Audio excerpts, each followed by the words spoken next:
Dans quelques instants, un grand con qui se prend pour Zorro va venir faire chier des voisins qui s'entendaient très bien avant qu'il arrive. Bonne soirée avec. Putain, vous étiez au courant? Qu'est-ce qu'on met toujours au premier rang à la télé derrière l'animateur? Toujours les belles nanas. À la télé, on met toujours les super belles nanas au premier rang, alors qu'au théâtre, pas du tout. Hein. Bonsoir. Et au moment de lui mettre la bague au doigt, je m'aperçois que j'avais oublié l'étiquette avec le prix. Le curé a cru que c'était son prénom. Pendant toute la cérémonie, il l'a appelé prix choc. Puis de toute façon, ma femme, elle est plus efficace qu'un GPS. Un GPS, il t'indique seulement l'heure à laquelle tu vas arriver. Ma femme, elle te répète aussi l'heure à laquelle il fallait partir. Merde, mon détecteur de mensonges. Elle m'a dit, je m'appelle Cindy. Monique. Robert Streisand. Oui, bah. C'est pour qui l'entre-coup de Bernet? Bon, il est pour le gros client, ce serveur. Il ne me reste plus maintenant qu'à vous dire bonsoir. C'est pour ça qu'avec ma femme, on a décidé de prendre le taureau par les cornes. On a dit, il faut qu'on refasse comme quand on était jeune. On va refaire l'amour n'importe où. On a commencé par la cuisine. Putain, j'ai trouvé ça génial. Le plus chiant, ça a été de descendre le lit.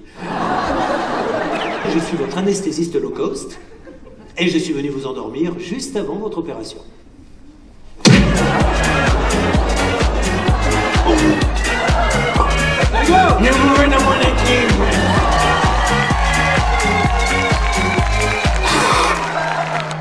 Merci. On va mettre tout de suite les choses au point. À la télé, ça fait 20 ans que je dois la boucler, d'accord?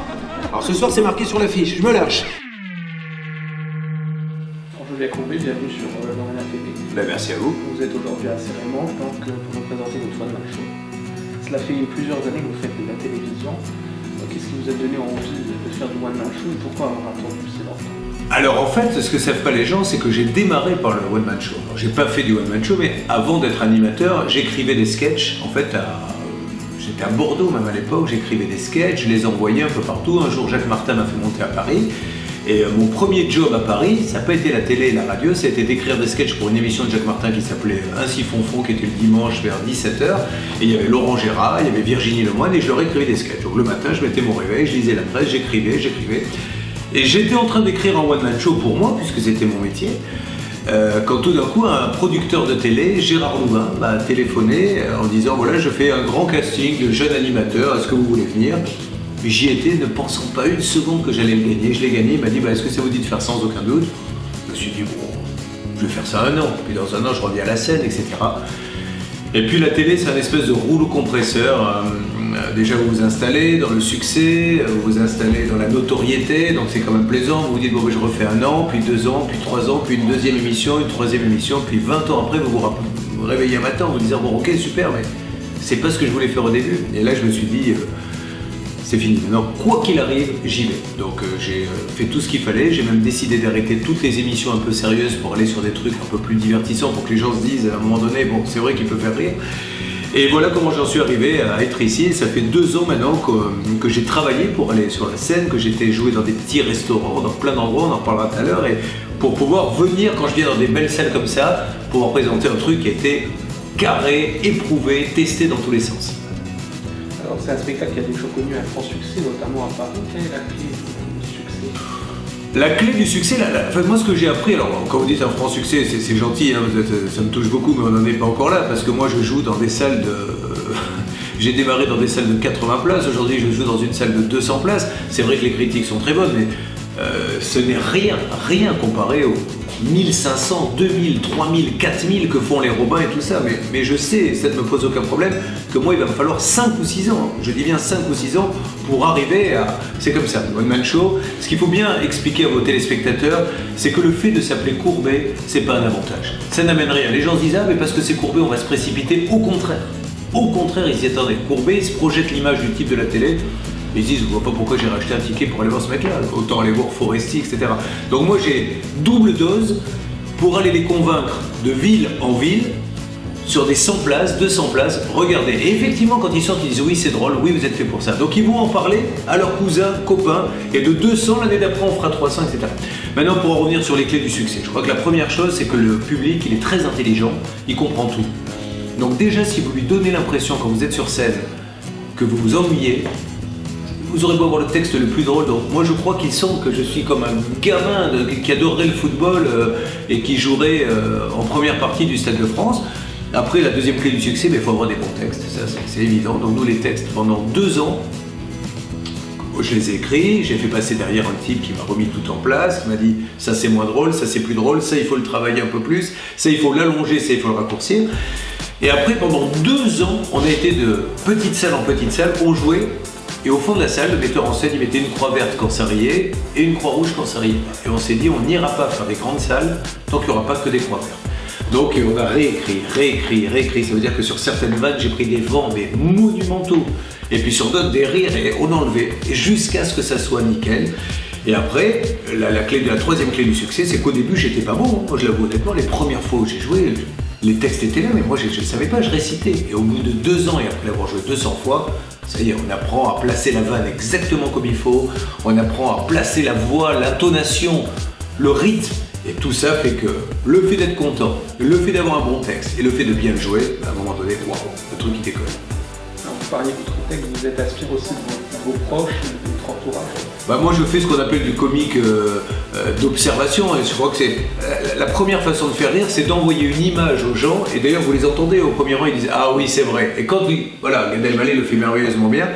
Donc effectivement j'ai démarré, le spectacle démarre par la télé parce que je pense que c'était presque nécessaire et obligatoire venant de la télé de démarrer là-dessus pour petit à petit les emmener dans mon univers. Et après, effectivement, je les emmène sur ce que j'ai connu, 15 ans de mariage, 2 naissances, un licenciement, un voyage low cost, voilà. Et de tout ça, je me puise de ce que je vois au quotidien. Là, voilà, tout à l'heure, je suis arrivé à la gare, c'était un sketch, quoi, pour venir jusqu'ici, ça m'a donné une idée de sketch, de location, etc. Et après, il faut toujours trouver la vanne qui transforme ça en délire. Vous devriez choisir un passage de ce spectacle que vous préférez. Je dirais la fin, là, le détecteur de mensonges, pour une raison très simple, c'est que c'est le premier que j'ai écrit. C'est-à-dire qu'à un moment donné, quand j'ai décidé d'y aller, quand le metteur en scène m'a dit « je te suis, on y va », quand il y a un producteur qui m'a dit « allez, on y va », on s'est retrouvé dans une feuille blanche. Ça, c'est terrible. Et le premier sketch que j'ai écrit, c'est celui qui est toujours en place, parce que en 2 ans, ça a changé. Il y en avait un que je jouais il y a 2 ans, il n'y est plus. Le deuxième, il a été modifié. Et le seul qui n'a pas changé, comme quoi, vous voyez, c'est quand même incroyable, c'est le premier que j'ai écrit. C'est le détecteur de mensonges, l'histoire d'un type qui raconte comment il drague les nanas, etc. Et puis il y a un détecteur de mensonges qui sonne à chaque fois qu'il dit une bêtise. On s'aperçoit en fait que du grand séducteur qui croit être, c'est juste un minable qui fait fuir les nanas, quoi. Alors, au cours de vos présentations, qu'est-ce que vous pensez de votre public et avez-vous un message à lui faire passer?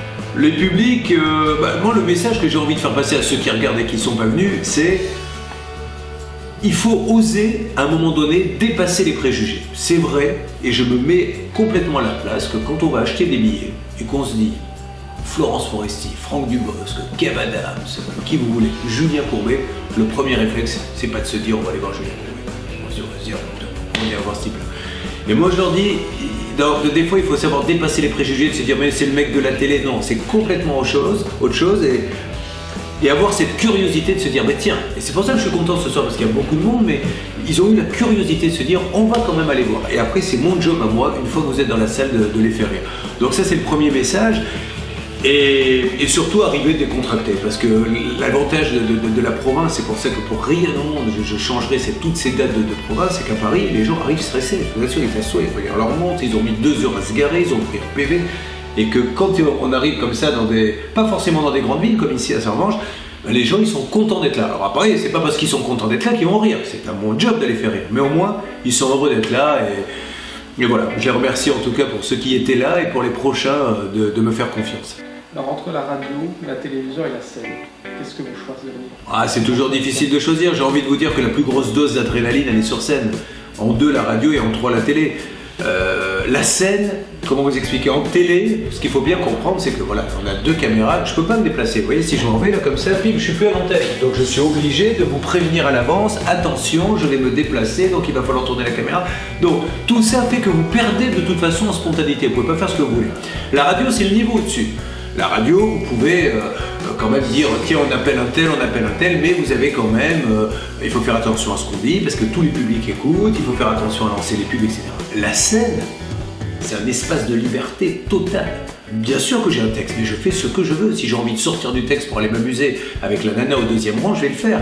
Je peux dire ce que je veux. Il n'y a pas un chef d'antenne, un directeur des programmes, qui un jour vous dira peut-être non, dis donc ton interview, il faut la faire comme ça, il ne faut pas la faire comme ça. Je fais ce que je veux. Et surtout, il y a cette adrénaline qui est comme une drogue violente, qui sont les applaudissements et les rires. On ne peut pas savoir ce que c'est quand à la fin du spectacle vous entendez bravo, bravo. Vous avez tous les poils qui se hérissent. Il y a même certains artistes qui se mettent à pleurer. Christelle Chollet, moi qui est passée ici d'ailleurs, j'ai vu son affiche dans la loge, elle pleure à chaque fois d'émotion parce que c'est du bonheur tellement intense et ça, ni la télé ni la radio ne pourra vous l'amener. Alors s'il fallait choisir, oui, peut-être le spectacle. Alors, une question qui n'a rien à voir avec le spectacle. Si vous devriez choisir un point d'actualité, comment? Un point d'actualité et le commenter, écoutez, je vous dirais que ce qui m'a le plus choqué, bouleversé, écœuré, c'est toutes ces histoires de décapitation qu'on a vues. Là, je trouve qu'on atteint un niveau là, de barbarie. Je ne sais pas comment on va pouvoir se sortir de ce problème. C'est ça qui m'inquiète le plus. C'est là où j'ai pas de commentaire à faire. C'est parce que je ne sais pas comment on peut se sortir de ce conflit, de ces incompréhensions, Israël-Palestine. Ça me fait peur. Ça me fait vraiment flipper. Ça me fait flipper parce que j'ai des enfants qui sont jeunes. Je me demande quel avenir ils se préparent et je me demande surtout quel avenir se préparent les enfants de mes enfants quand on en arrive à un tel niveau de haine et de violence. Et j'ai bien peur qu'un jour ou l'autre, si on ne fait pas ce qu'il faut maintenant tout de suite, on s'entretuera dans les rues, quoi. Vraiment, je le pense sincèrement. C'est pour ça aussi que les gens, vous voyez, en télé, en radio ou ce soir sur scène, ils ont besoin de divertissement, ils ont besoin de rire. C'est pour ça qu'il y a, aujourd'hui, on le voit, tout ce qui fait rire, enfin, marche et les gens veulent ça parce qu'ils veulent se sortir de cette violence qui existe et que l'on n'arrive pas à régler. On arrive à régler plein de problèmes, mais on n'arrive pas à régler celui-là. Merci à vous. C'est un spectacle super, hein. On voit Julien Courbet sous un autre angle que d'habitude quand on le voit à la télévision. C'est la première fois, bon, c'était pour moi, je suis enchantée. C'est un très bon spectacle, tout simplement, j'encourage tout le monde à y aller. Bien drôle pour son comicat. Et franchement, en l'écoutant tous les matins sur RTL, c'est un plaisir de le voir en vrai. Un très beau spectacle, je m'attendais peut-être pas à ça, mais franchement j'ai apprécié. Nous avons passé une très bonne soirée. Il n'est pas du tout comme à la télé. Venez le voir, c'est extraordinaire. Super public, voilà. Je suis pas déçu par la Moselle et du coup, je reviendrai.